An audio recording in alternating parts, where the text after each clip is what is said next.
पद्धती या विषयामध्ये प्रकरण क्रमांक 3 या प्रकरणात आपण ठेवींची स्वीकृती, ठेवी स्वीकारण्याच्या किंवा नूतनीकरणाच्या अटी या भागाचा अभ्यास केला होता। आज आपल्याला त्या पुढील भागाच्या म्हणजेच जनतेकडून ठेव स्वीकारण्याची कार्यपद्धती कशा प्रकारची असते तर या घटकाचा अभ्यास करायचा आहे। या घटकामध्ये कार्यपद्धतीचा अभ्यास करायचा आहे आणि आपण ज्यावेळेस कार्यपद्धती पाहतो तर एक विशिष्ट क्रम असतो। त्या क्रमानुसारच ती कार्यपद्धती आणि त्या कार्यपद्धतीचे असणारे मुद्दे हे आपल्याला लिहावयाचे असतात आणि त्या दृष्टिकोनातूनच आपल्याला या कार्यपद्धतीचा अभ्यास करावयाचा आहे। तर सर्वप्रथम जनतेकडून ठेवी स्वीकारण्याची जी कार्यपद्धती आहे ती जनतेकडून ठेवी स्वीकारण्याचा जो अधिकार आहे तो कोणाला आहे तर आपण याआधीच अभ्यास केल्याप्रमाणे पात्र असलेल्या सार्वजनिक कंपन्याच्या आम जनतेकडून सर्वसामान्य जनतेकडून ठेवी स्वीकारू शकतात असं आपण पाहिलेलं आहे। आम जनतेकडून ठेवी स्वीकारण्यासाठी वेगवेगळ्या क्रमवार असणाऱ्या पद्धतीचा अवलंब केला जातो आणि यालाच आपण कार्यपद्धती असे संबोधतो आणि म्हणून आपण कार्यपद्धतीमध्ये असणारे वेगवेगळे जे मुद्दे आहेत, क्रमवार येणारे जे मुद्दे आहेत त्या मुद्द्यांचा आपण अभ्यास करूया। पहिला मुद्दा आहे संचालक मंडळाची सभा भरवणे। सर्वसामान्य जनतेकडून ठेवी स्वीकारण्याबाबतचा ठराव संमत करण्यासाठी संचालक मंडळाची सभा बोलवली जाते। सर्वप्रथम कुठलाही निर्णय घ्यायचा असेल तर त्या संदर्भातील जो निर्णय आहे हा निर्णय घेण्यासाठी संचालक मंडळाची सभा किंवा संचालक मंडळाला ती गोष्ट संचालक मंडळाकडून येणं हे अत्यावश्यक असतं। ठेवी कधी स्वीकारते किंवा ठेवी गोळा करण्याचं जे कार्य आहे ते का घडतं तर कंपनीला पैशांची आवश्यकता असते, भांडवलाची आवश्यकता असते आणि ती भांडवलाची आवश्यकता पूर्ण करून घेण्यासाठी कंपनी ही सर्वसामान्य जनतेकडून ठेवीच्या स्वरूपामध्ये कर्ज घेत असते आणि त्या म्हणून या ठिकाणी असणारा जो पहिला मुद्दा आहे की जी सुरुवात आहे ठेवी स्वीकारण्याची, ठेवी कंपनीला भांडवलाची आवश्यकता आहे आणि ती भांडवलाची गरज पूर्ण करण्यासाठी ठेवी स्वीकारण्याची आवश्यकता आहे। हे सर्वप्रथम त्या ठिकाणी गरज निर्माण होते आणि त्या गरजेपोटी सर्वप्रथम संचालक मंडळाची सभा ही भरवण्यात येते किंवा बोलावली जाते आणि ही भरवल्यानंतर यामध्ये ठेव स्वीकृतीचा ठराव मंजूर करण्यात येतो। या ठेवीची रक्कम किती पाहिजे, किती भांडवल गोळा करायचे आहे ठेवीच्या स्वरूपामध्ये, कोणकोणत्या अटी आणि शर्ती असतील, कोणाकडून जमा कोणकोणत्या अशा प्रदेशातील व्यक्तींकडून जमा करायचे आहेत, अशा वेगवेगळ्या स्वरूपाचा जो निर्णय आहे तो निर्णय आणि त्यावरील असणाऱ्या मुद्द्यांचा उपमुद्द्यांचा समावेश यामध्ये केला जातो। याच सभेत ठेवी स्वीकारण्याबाबतची भागधारकांची संमती घेण्यासाठी सर्वसाधारण सभेची तारीख आणि वेळ देखील निश्चित करण्यात येते। कारण की जे भागधारक आहेत ते भागधारक हे कंपनीचे खरे मालक असतात आणि कंपनीच्या खऱ्या मालकाकडून अशा प्रकारची जी संमती आहे ती संमती मिळणं आवश्यक असते आणि त्यामुळे भागधारकाची जी सभा आहे सर्वसाधारण सभा त्याची तारीख आणि वेळ या ठिकाणी निश्चित होते। आता यानंतरचा जो मुद्दा असणार आहे तो साहजिकच आपल्याला माहिती आहे की सर्वसाधारण सभा, भागधारकांची सर्वसाधारण सभा भरवण्याचं काम। आम जनतेकडून ठेवी स्वीकारण्यास मान्यता देण्यासाठी कंपनीला भागधारकाची सर्वसाधारण सभा भरवावी लागते कारण की ही एक प्रकारचे कर्ज आहे आणि हे कर्ज घेण्यासाठी खऱ्या मालकाकडून त्याची मंजुरी मिळणं, परवानगी मिळणं हे अत्यावश्यक असतं। केवळ आणि केवळ संचालक मंडळाने ठरवलं आणि कर्ज किंवा ठेवीच्या स्वरूपामध्ये ठेवी गोळा करायला सुरुवात केली अशा प्रकारचे व्यवहार हे केले जात नाही तर हे योग्य देखील होणार नाही। संचालक मंडळाने परस्पर निर्णय घेणं हे योग्य होत नाही तर खरे जे मालक आहेत भागधारक ते भागधारकांची मंजुरी देखील या ठिकाणी अत्यंत आवश्यक असते आणि त्यासाठी सर्वसाधारण सभा भागधारकांची बोलावली जाते। या सभेत ठेव स्वीकारण्याबाबतचा विशेष ठराव संमत करून त्याची एक प्रत कंपनी नोंदणी अधिकाऱ्याकडे पाठवली जाते। म्हणजे या ठिकाणी कंपनीला पैशांची आवश्यकता आहे, भांडवलाची आवश्यकता आहे आणि ती भांडवलाची आवश्यकता पूर्ण करण्यासाठी अशा प्रकारची जी आधीची जी सभा संचालक मंडळाने घेतलेली आहे त्या संचालक मंडळाच्या सभेमध्ये एक जे आपण म्हणतो तो एक तपशील ठेवी गोळा करण्यासंदर्भात, ठेवीची रक्कम किती लागणार आहे, अटी आणि शर्ती कोणत्या असणार आहेत, हे सर्व त्या भागधारकांच्या सभेमध्ये मांडलं जातं आणि ते मांडल्यानंतर ते जे भागधारक आहेत ते भागधारक अशा प्रकारच्या व्यवहार करण्यासाठी संमती देतात, मंजुरी देतात आणि त्यानंतर ही जी मंजुरी मिळालेली असेल भागधारकांची, तर ती भागधारकांच्या सभेमध्ये मिळालेली भागधारकांची जी संमती आहे त्याची एक प्रत ही कंपनी नोंदणी अधिकाऱ्याकडे पाठवली जाते आणि गरज जर का भासली तर अशा वेळेस रिझर्व्ह बँक ऑफ इंडिया, जी की भारताची मध्यवर्ती बँक आहे, ती रिझर्व्ह बँक ऑफ इंडियाकडे विशेष ठरावाची प्रत ही पाठवावी लागते. आता यानंतर मग कार्यपद्धतीचा तिसरा मुद्दा आहे संचालक मंडळाची सभा भरवणे. बघा, संचालक मंडळाची सभा पहिली भरवली, त्यानंतर भागधारकांची सभा भरवली, त्यानंतर तिसरा जो मुद्दा आहे तो म्हणजे संचालक मंडळाची सभा पुन्हा भरते. का भरत असेल तर ठेवीबाबत प्रसिद्ध केल्या जाणाऱ्या जाहिरातीतील मजकुरास मान्यता देण्यासाठी. महत्त्वाचे या ठिकाणी जो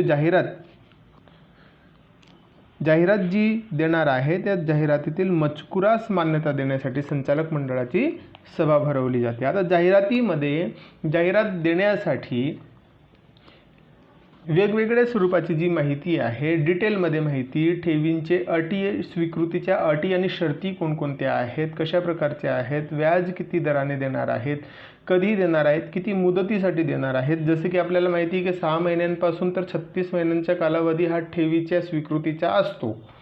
तर मग किती मुदतीसाठी, अल्प मुदतीसाठी भांडवलाची आवश्यकता कंपनीला आहे, या सर्व प्रश्नांची उत्तरं त्या जाहिरातीमध्ये आपल्याला दिसतात. जाहिरातीमध्ये असणारी सर्व जी माहिती आहे ती ठेवी संदर्भातील सर्व माहिती, कंपनी संदर्भातील जी माहिती आहे, आवश्यक ठेवीदारांसाठी असणारी जी माहिती आहे ती सर्व माहिती त्या जाहिरातीमध्ये असते.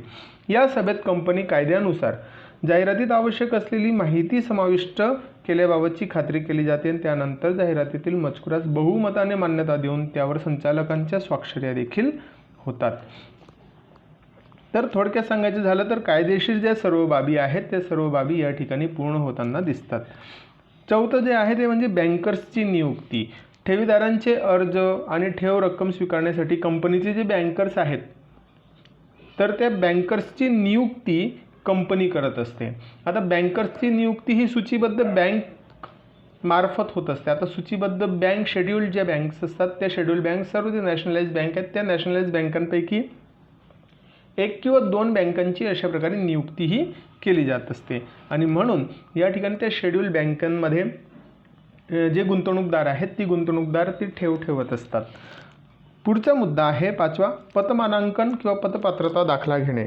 ठेवी अर्ज आणि रक्कम स्वीकारण्यासाठी बँकर्सची नेमणूक केल्यानंतर कंपनी मान्यताप्राप्त पतमानांकन संस्थांकडून, अशा प्रकारच्या ज्या संस्था आहेत त्या कोणत्या प्रकारच्या असतात तर आपण यादी देखील पाहिलेलं आहे.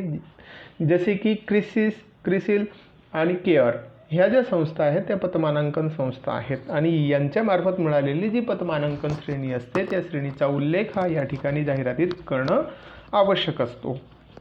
दाखला मिळाल्यानंतर पतमानांकाचा उल्लेख ठेवीच्या जाहिरातीमध्ये करणे आवश्यक असते.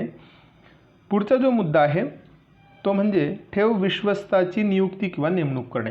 ठेवीच्या परतफेडीसाठी ठेवीदारांमध्ये विश्वसनीयता निर्माण व्हावी यासाठी कंपनीकडून एक किंवा अनेक ठेव विश्वस्ताची नियुक्ती करते. कंपनी आणि विश्वस्त यांच्यामध्ये करार करण्यात येतो. या करारामध्ये ठेवीची स्वीकृती व परत करण्याबाबतच्या अटी व नियम यांचा उल्लेख करण्यात येतो. जाहिरात प्रसिद्ध करण्यापूर्वी 7 दिवसांअगोदर कंपनी आणि ठेव विश्वस्ताच्या करारावर स्वाक्षरी होणे आवश्यक असते आणि ठेव विश्वस्त हा एक प्रकारचा, ठेव विश्वस्त मंडळ हे एक प्रकारचं ठेवीदाराच्या दृष्टिकोनातून असणारं एक महत्त्वाची बाजू आहे आणि ही जी बाजू आहे ती जेवढी प्रबळ असते आणि ज्या कंपनीमध्ये ठेव विश्वस्त मंडळाची नियुक्ती केली जाते तर त्या कंपन्यांमध्ये असणारे जे ठेवीदार आहेत ते ठेवीदार हे बहुतांशी हे एक प्रकारे त्यांच्यावर विश्वास ठेवताना दिसतात किंवा विश्वास राखल्यासारखं त्यांचं कार्य हे त्यांच्या ज्या ठेवी आहेत किंवा त्यांच्या बाजूने कंपनीमध्ये आवाज उठवणारं कोणीतरी आहे, त्यांच्यावर अन्याय होणार नाही याची शाश्वती देणारं असं कुठलं तरी मंडळ आहे, असं कुठलं तरी व्यक्ती आहे, अशा प्रकारची भावना, चांगली भावना त्या गुंतवणूकदारांच्या मनामध्ये निर्माण होते आणि कोणताही गुंतवणूकदार हा त्या ठिकाणी ठेव ठेवण्यास तयार होतो। म्हणूनच हा ठेवीदार विश्वस्त मंडळ किंवा विश्वस्त जे असतात, विश्वस्त व्यक्ती असतात, त्यांची नेमणूक ही कंपनीमार्फत केली जात असते। सातवा जो मुद्दा आहे तो म्हणजे ठेवीचा विमा घेणे किंवा उतरवणे। ठेवीचा विमा उतरवणे आवश्यक असल्याने कंपनीला विमा कंपनीबरोबर करार करावा लागतो। सर्वात प्रथम तर या ठिकाणी विमा हा संभाव्य भविष्यातील जे धोके असतात किंवा अनिश्चित स्वरूपाचे जे धोके असतात ते धोके कमी करण्यासाठी उपयोगाला येतो आणि त्यामुळे ठेवीचा विमा उतरवणे आवश्यक असल्याने कंपनीला विमा कंपनीबरोबर करार करावा लागतो। अशा प्रकारचे कुठल्याही प्रकारचे धोके हे भविष्यामध्ये अकस्मातरित्या आलेत आणि त्यावेळेस ठेवीदारांचे देणं जे आहे ते कंपनी देऊ शकली नाही, तर अशा वेळेस अशा प्रकारचा जो विमा आहे तो कवच म्हणून ठेवीदारांची रक्षा करत असतो। हा करार ठेवीची जाहिरात प्रसिद्ध करण्यापूर्वी कमीत कमी 30 दिवस अगोदर करावा लागतो आणि या करारावर कंपनी आणि विमा कंपनी अधिकाऱ्याच्या स्वाक्षऱ्या आवश्यक असतात। कंपनी म्हणजेच काय, तर संचालक मंडळापैकी ज्या संचालकाला अधिकार दिलेले असतील अशा संचालक किंवा संचालकांना आणि विमा कंपनी अधिकाऱ्याच्या स्वाक्षऱ्या अशा प्रकारच्या करारावर असतात। पुढचा आहे 8वा मुद्दा, ते म्हणजे जाहिरात नोंदणी। जाहिरात प्रसिद्ध करण्यापूर्वी त्याची एक प्रत नोंदणी अधिकाऱ्याकडे नोंदवणे आवश्यक असते। नोंदणी अधिकाऱ्याकडे प्रत दाखल झाल्यानंतर 30 दिवसांनी कंपनीला जाहिरात प्रसिद्ध करावी लागते। त्यानंतर प्रत्यक्षात जाहिरात प्रसिद्ध करणे। कंपनी नोंदणी अधिकाऱ्याकडे जाहिरातीची नोंदणी केल्यानंतर 30 दिवसानंतर जनतेसाठी ठेवीची जाहिरात प्रसिद्ध करावी लागते। सदर जाहिरात ही देशातील प्रमुख इंग्रजी वृत्तपत्रातून किंवा कंपनीची नोंदणीकृत कार्यालय ज्या राज्यामध्ये असेल त्या राज्याच्या प्रमुख प्रादेशिक वृत्तपत्रातून प्रसिद्ध करणे आवश्यक असते।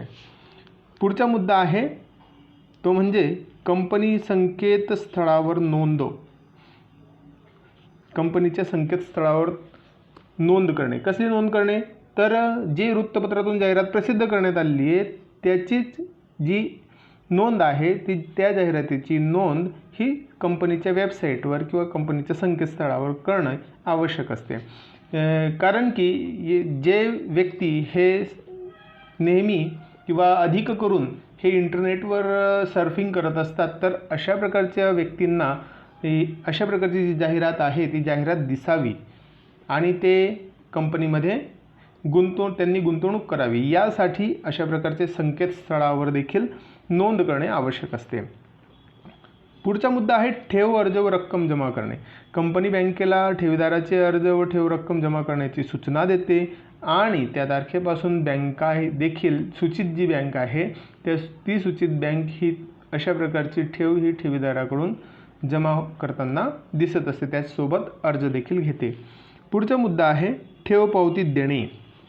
ठेवीची रक्कम प्राप्त झाल्यापासून किंवा धनादेशाचे शोधन झाल्यापासून 21 दिवसांच्या आत ठेवीदारास ठेव पावती देणे बंधनकारक आहे। आता ठेव रक्कम जर का कॅशमध्ये ठेवीदारांनी जर का गुंतवणूकदारांनी जर का कॅशमध्ये दिलेला असेल पैसा, तर त्या दिवसापासून 21 दिवसाच्या आत, आणि जर का चेकने पेमेंट केलेलं असेल तर चेकने पेमेंट केल्यानंतर चेक ज्या दिवशी वटवला जाईल तर त्या दिवसाला म्हणजे त्याचं जे रोकडमध्ये रूपांतरण आणि ते कंपनीच्या अकाउंटमध्ये ज्यावेळेस तो पैसा पडेल त्या दिवसापासून 21 दिवसांच्या आत ठेवीदारास ठेव पावती देणं हे बंधनकारक असतं। पुढचा मुद्दा आहे मालमत्तेवर बोजा निर्माण करणे। जर कंपनीने सुरक्षित ठेवी स्वीकारल्या असतील तर ठेव स्वीकारल्यापासून 30 दिवसांच्या आत कंपनीला आपल्या स्थिर मालमत्तेवर बोजा निर्माण करावा लागतो आणि अशा प्रकारची जी ठेव असतात त्यांना सुरक्षित ठेवी असे म्हणतात, लक्षात ठेवा। जर कंपनीने सुरक्षित ठेवी स्वीकारलेल्या असतील तर ठेव स्वीकारल्यापासून 30 दिवसांच्या आत कंपनीला आपल्या स्थिर मालमत्तेवर टेंजिबल ॲसेट किंवा फिक्स्ड ॲसेट्स याच्यावर बोजा निर्माण करावा लागतो आणि